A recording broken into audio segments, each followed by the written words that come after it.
Hello, I'm Caitlin Huey-Burns in Washington. Tonight on America Decides, Powell pressure. The Federal Reserve holds interest rates steady, and that goes against what President Trump has been pushing for.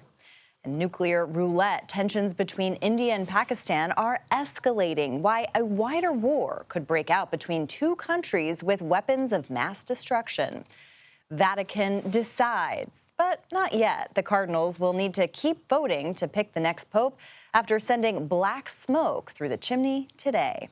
So let's start tonight with Ling right here with me on set in Washington, and Weijia Jiang is at the White House. We're going to talk about all this economic news with Chairman Powell. And Ling, I want to start with you because I think most people, when they think of interest rates, they think of, okay, what does this mean if I want to buy a house or buy a car? So I guess that's my question. What does this mean, these rates remaining steady? It means that borrowing will continue to be expensive, unfortunately, so no change on that front. The Federal Reserve basically saying they want to assess what tariffs will do to the economy. Fed Chair Powell today saying that, risk of inflation going up or unemployment going up is elevated because of tariffs, but they don't see that materializing just yet in the hard economic data. So as a result, they held again. They're likely to hold for June. So when it comes to your borrowing costs, if you want to get into the housing market, for example, I hate to say it, but rates are unlikely to get much better. So, Weijia, over to you. I mean, the president has been highly critical of Powell for a long time, as we know. They have a complicated relationship. The president doesn't really like these kinds of decisions. He wants to see rates cut. Let's take a listen to how he responded today. He's playing politics.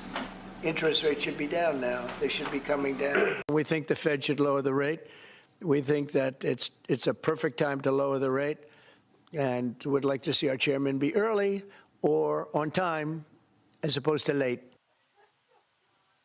Okay, so Weijia, can you help kind of decipher where the president is on this? I mean, he's very insistent, and Powell obviously is not taking his cues from him.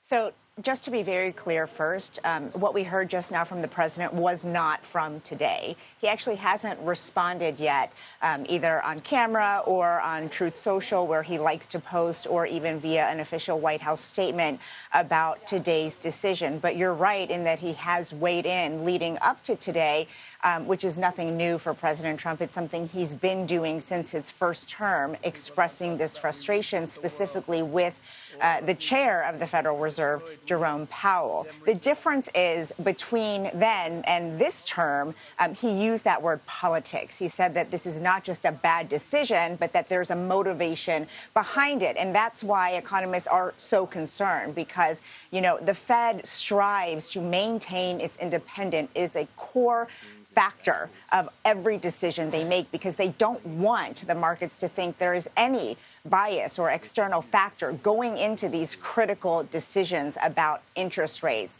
President Trump doesn't see it that way. He has told me personally that he thinks the Fed should be listening to him.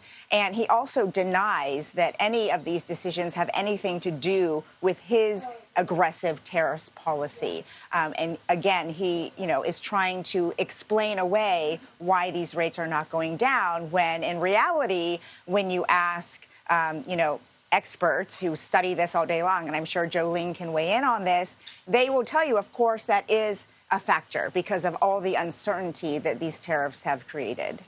Yeah, and Joe, you asked Chairman Powell about this specifically today. I think we have a little bit of sound. If we can play that exchange, then I want to get your thoughts. Yes. For Main Street, what is the breaking point? What would have to happen to prompt a rate cut specifically? Well, so we really don't see in the data yet big economic effects. We see sentiment, there are concerns.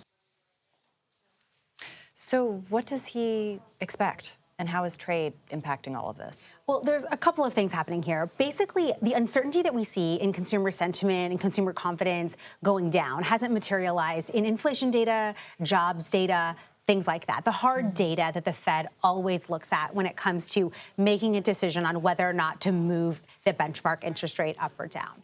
The other thing to point out that I thought was so interesting, we asked Chair Powell at the press conference, President Trump no longer wants to remove you from office. When you heard that, how did you feel? And he was very adamant. He had nothing to add on that front. But then later, Chair Powell was asked, by another reporter, you met with President Trump in the first term. You've met with all previous presidents.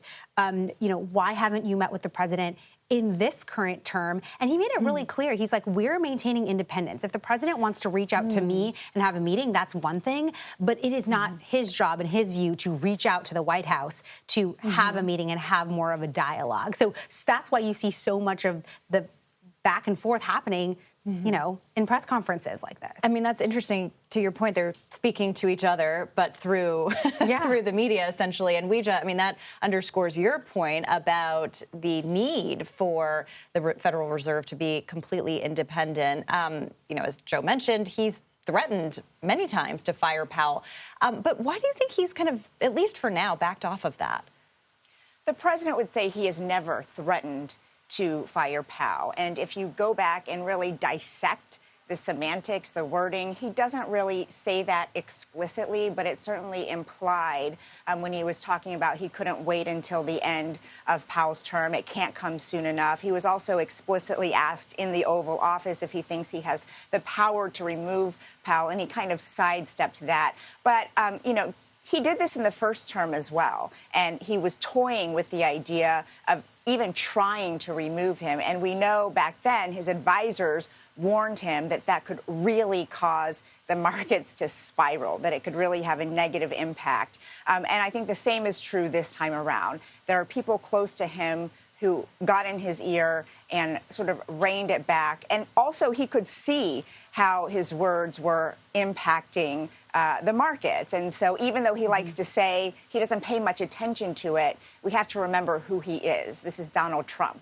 This is a businessman, and the sort of Wall Street runs through his veins. And so whether he says it factors into his decision making or not, into his words or not, of course they do, because he could see in real time the impact.